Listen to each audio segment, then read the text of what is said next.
What it is, y'all? It is your old boy Pilk, and I'm coming back at you today with Boss 1-8. And we're going to jump in here. I'm going to go ahead and drop a tater. And this team should look identical to the team we used for 1-6 with very good reason. This team is a lot more suited to this event because this event is weak to Earth. Remember, the last one was weak to Dark. This team is weak to Earth, so we'll be able to beat this, no questions asked, with this team.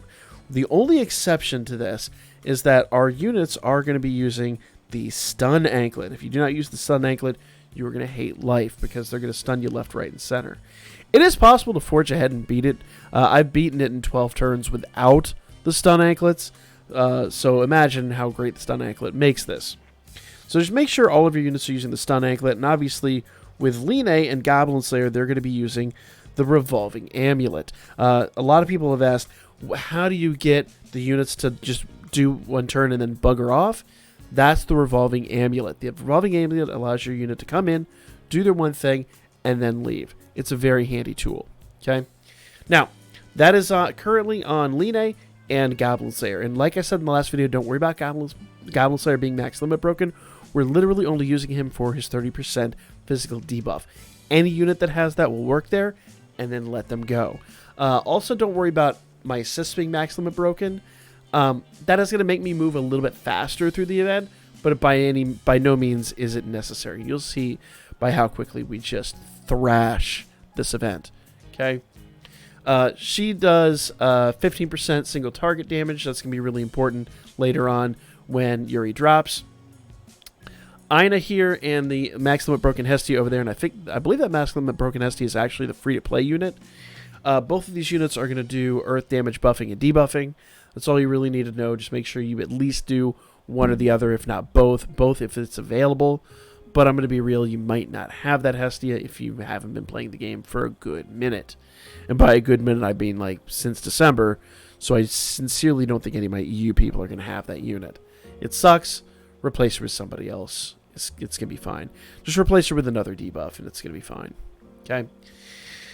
Casino Seer, that is on Winter Harahime. Casino Seer is an awesome unit. I love her to death.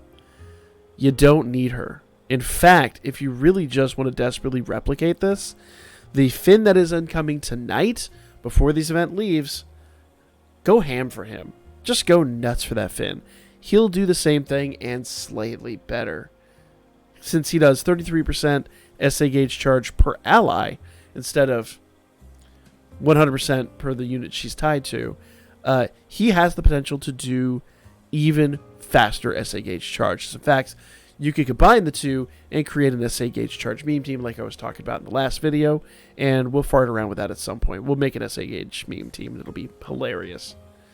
Artemis, that is on Aisha, just like I said last time. All you need is your best strength unit, strength buffer on her, and she'll be fine. This happens to be a 20% buff, and I love using her, but any unit that has a good physical buff, your best physical buff, put on her. She'll be a very, very, very happy person. And then, of course, Ares at the beginning on the OG Harahime is just a physical debuffer, so whoever you've got that'll debuff physical will be a good fit there. Let's jump in here and I'll show you how easy this event is. Laughably easy. Alright, 40% debuff, 35% defensive buff, 33% SA gauge charge, and our physical buff with Aisha. Here we go. Bam. Alright, so you'll notice that Line took off, and now we've got Goblin Slayer. That's the thing I was telling you about before with a Revolving Amulet. Goblin Slayer is going to do a 30% physical resistance. It also does dark resistance, but it doesn't really matter. You will notice here that after a little bit of debuffing, Eyes is 45% down to earth. Now you notice that she had a little bit of resistance to physical. We've debuffed that, and this is going to debuff that down even more. That does mean that magic is a better fit here, but I don't have any really good magic earth single target units. And Aisha finishes this so quickly anyway, it's not going to be a big deal. So we're just going to focus on debuffing that. I'm going to do Yosuga here to keep all of our buffs in play. Command Lead will give us a 30% physical debuff. I'm going to do Geosurge on this turn. The reason I'm going to do Geosurge is because this does remove the strength buff, but it's a really, really strong hit. So basically we can just rebuff after this. It'll be fine. It's not going to be the end of the world. You'll see what I mean. Snow Silver is going to get spammed to the end of this match with no exception. In fact, I'll show you something you could do with it here in a moment, but we're not going to because this is going to be so laughable. So if I go in here to Aisha, you'll notice that she does not have a strength buff anymore. She does not. In fact, you also notice she has 1 unit resist and all unit resist down 20%. Like I said, I could run the Dancing Snow with Winter Haruhime to remove that, but I don't need to. With our defenses in place, she can't hurt us. Ice cannot hurt us. If she could stun us, maybe a little bit, but even without the stun anklet, I've beaten this in 12 turns. It's so simple. On this turn, I'm going to go ahead and do Seismic Assault. That's going to rebuff our unit. It's going to be just another thing. Okay. Yuri, we're going to go ahead and do his buff, and we're going to go ahead and do Sheikah to give us a little bit more counter damage. It's just going to let us finish this a little bit faster. Bam! Get it. There we are. And you'll notice we have an SA gauge, or we have an SA charge now. I'm going to use that to give ourselves the 100% strength and magic buff. You will notice down here that with this, we do have a strength buff that is getting ready to run out. The earth attribute damage 70% is also getting ready to run out. I'm going to do Seismic Assault one more time, just so I don't lose that earth attack damage buff. We need to keep that in play. Now, I am going to go ahead and do the Earth Resist Guard rate down 40% with Yuri. And, of course, she's doing an SA, and she's going to do Snow Silver. Pretty straightforward stuff. We're not losing any sleep. That does mean we're kind of like null a couple turns here with our girl. And that's fine. It's not really that big a deal.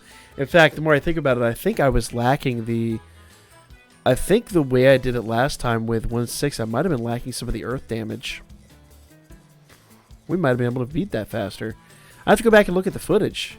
I might have made a huge mistake on that one. I'll have to go back and look at that. Curiouser and curiouser. So, we have 100% strength on here and 70%. Where is it? 70%, yeah, 70% earth. Now, notice that's fragile. That's getting ready to fall off. That buff basically is a 2-turn buff. So we've got to go ahead and do Yosuga to start replicating that, or she's going to lose it. Woven Lore is got the earth down 40% and guard rate down 40%. And you can see these numbers are absolutely beautiful, even better than we had before. Okay. So in this turn, instead of Seismic Assault, I'm going to go ahead and do Rock Biter. We're basically going to spam Rock Biter until we get an SA, and then we're going to do an SA with Aisha. We're going to do 2 SAs with Aisha, and then Geosurge, and then we're just done with the event. Alright, so Yosuga. I'm going to go and do Tribe Alpha. We have already got the debuffs. We're going to spam Yosuga, Tribe Alpha, and Snow Silver for the rest of the match, and the only thing we're going to change is what we do with Aisha. That's it. That's it.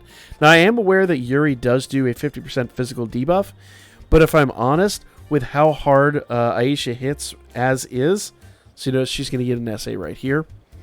With how hard she hits with her SA, it is actually a waste of time to use Yuri's SA. It will drag this out. Why do I say that? Well, simply put, by the time we get a second SA with Aisha, we will have absolutely crushed eyes. Let's go ahead and see what she does here.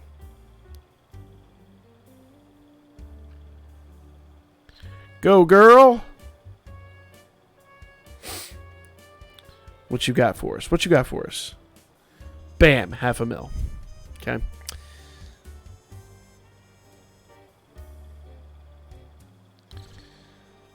Notice her counters are hitting for 100k. Her counters are hitting for 100k. We're going to do Rock Biter again, and we're going to basically spam Rock Biter until we get another SA gauge charge. And she's just going to continue just wearing eyes down. Little bit by little bit. The counter rate is actually to help that out. Notice she is taking away a significant amount of health with each counter. Okay. Turn 9, Rock Batter. We're going to go ahead and do special arts here. Now, once again, like I said in the last video, there is a possibility you very easily could have finished this on turn 9 by running a slightly different team that gets a little more SAH charge. Finn, I think, alone would do that in the right situation. That new Finn assist we're getting tonight. Man, look at that. Oh, nope. There we go. We just S-cleared it. No joke. I didn't think we were going to do it. We just S-cleared it. If your Aisha doesn't have any bonds, basically on the next turn you do Geosurge. Because remember, Geosurge removes strength buff, so we do that last. But RNGesus was on our side tonight. There you go. S-clear with a scrub team. Okay, not a scrub team. I won't lie. A lot of that was probably thanks to having those MLB assists. So if you don't beat it on turn 9, go in there, do Geosurge next turn, because she's going to remove your strength buffs after that, and that's fine. Turn 10, if you've got all your assists at +2 or +3, do Geosurge on that turn, and then just laugh. Just laugh maniacally at the event. 1.8 is crushed. Let's move on to 1.9. That'll be in the next video, guys. Make sure you hit the subscribe button down below and the notification bell to stay up to date. I'll be back at you guys here really, really soon. I apologize these videos are so late in this, but I wanted to make sure we got them out, and unfortunately, my personal life got a little crazy this weekend, so here you guys go. Good luck. If you were able to S-clear that, you owe me a big old thumbs up, and at minimum, a subscribe. Minimum. I will catch you guys on the next one. Good luck.